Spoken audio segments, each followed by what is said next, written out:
do we preserve it? So this is in our hand. To make good environment is on human being.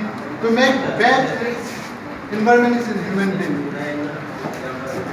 But today there was a threat in our environment. Auto industry. Today industries are coming. Lots of industry are growing up in this country, even in this world.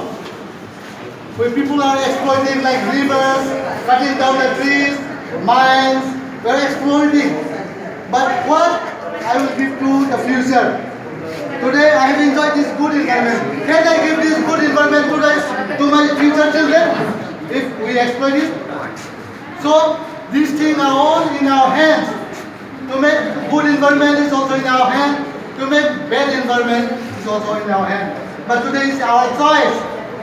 Our future, what will give to the future? My children, grandchildren, great-grandchildren. Can we give this good, beautiful nature to our future?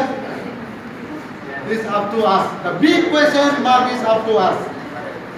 To make a good environment is also up to us. To make bad, to exploit the environment is up to us. So, my dear colleague, today I want to give a great message to you.